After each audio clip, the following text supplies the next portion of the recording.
Hello guys, welcome back to my channel. My name is Elizabeth and you're here and Elizabeth Teaches You. For this dessert, you're going to need a cup of evaporated milk, a cup of condensed milk, a cup of sugar, some vanilla extract, maybe 1 or 2 teaspoons or tablespoons, 5 eggs, and an oven, and aluminum foil. So let's get started. 176 degrees Celsius. You're going to be heating your oven at 350 degrees Fahrenheit. You're going to need a little pot like this one to burn the sugar, and then this is going to be our container where we're going to be putting our flan mixture in. You're going to need some sugar as well, any kind. You're also going to be needing the blender, so if you have a blender, that's fine. If not, you can just use a whisk for your hand. You're also going to be needing this 1 can of 12 ounces of, as you can see, evaporated milk. I got this from Myers for really cheap, but you can get whichever kind you like. You're also going to be needing a can of condensed milk, which is the sweet kind. This one is 14 ounces.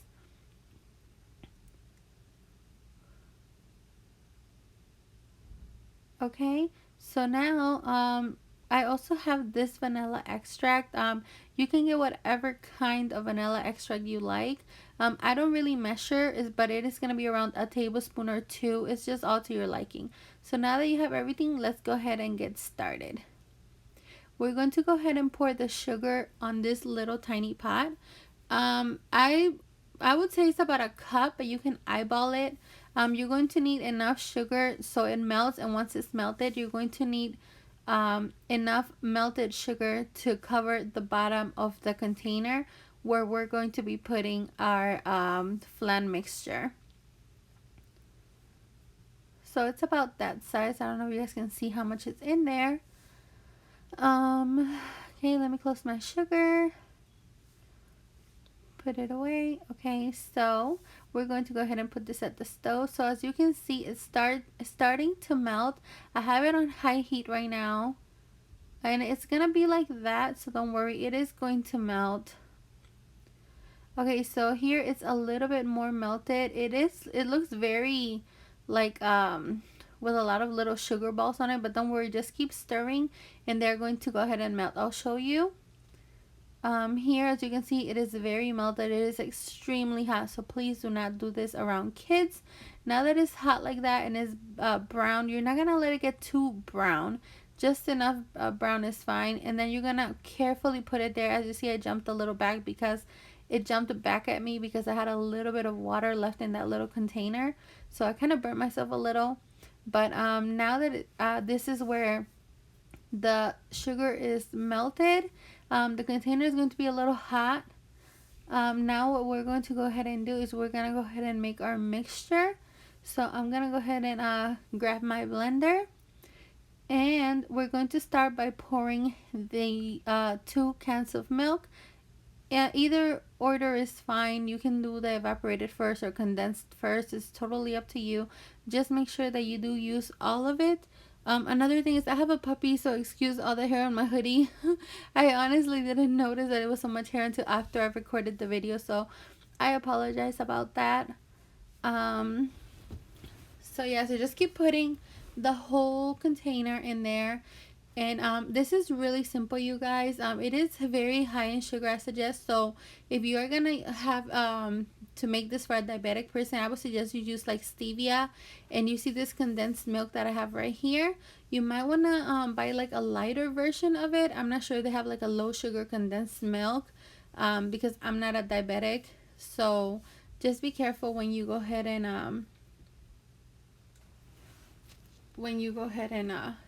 do all that. Okay, so here I am pouring all the condensed milk in there.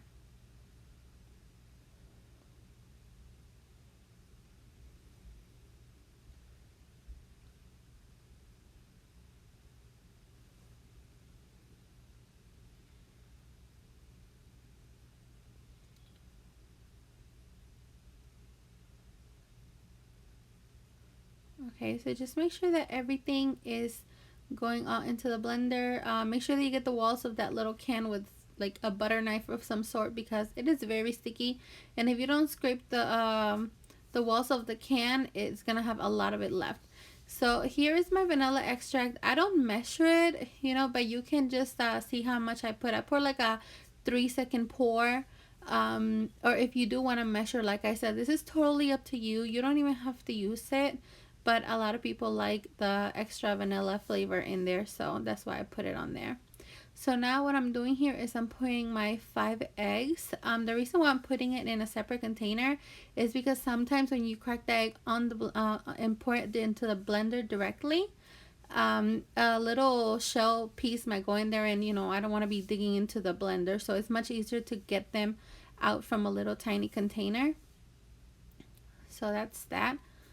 Um, and if you have any ideas of anything that you'd like to see me cook as far as like Mexican food, just let me see here. I just had a little disclaimer saying excuse the dog hair on my hoodie because I didn't know. So that's what that means.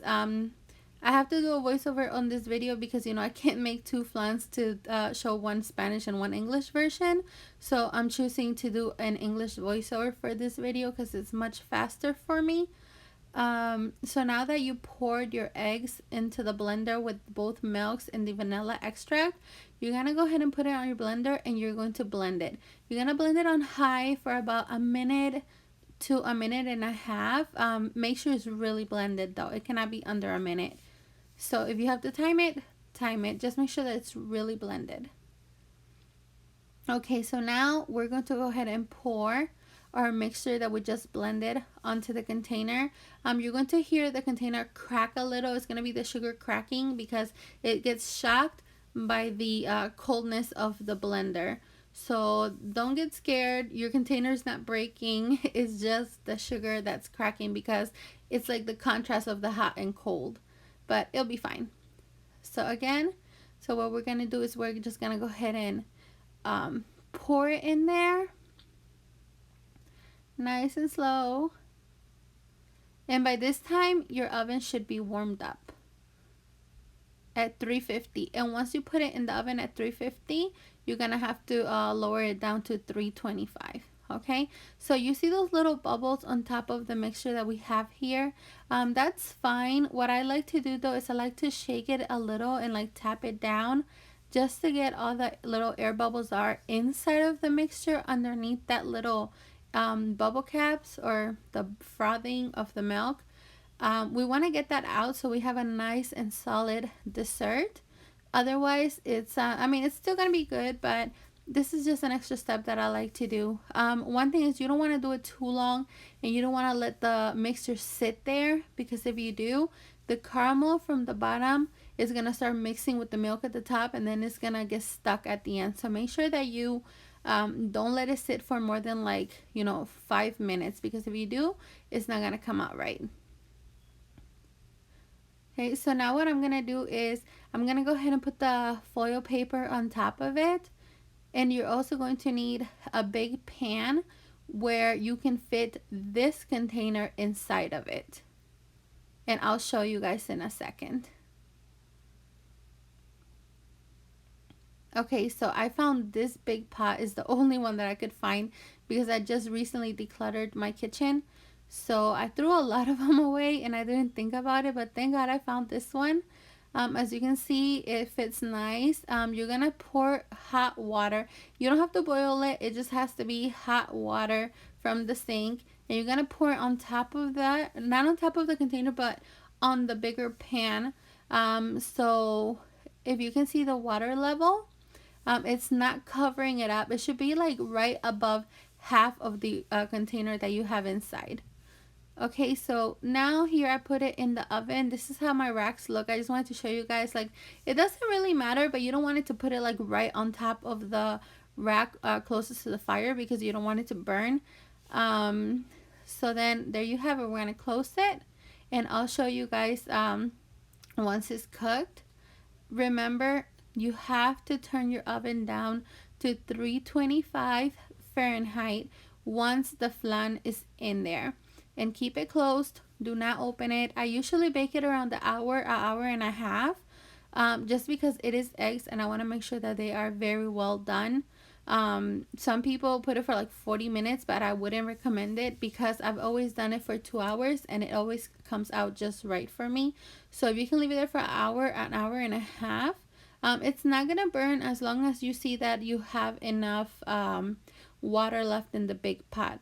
And here I'm just telling people from Mexico it's 162 Celsius. Okay, so um, thank you for coming to my channel. I'm gonna go ahead and wait and see. I want to show you guys when it comes out. One thing is that when this comes out, I don't know why I was laughing there, but I said just close it and let it be. You know, let whatever God wants it to be is gonna come out. So if it comes out good, good. If it doesn't, then it wasn't meant to be. That's what the laugh was about. But anyway, so let's see how it turned out.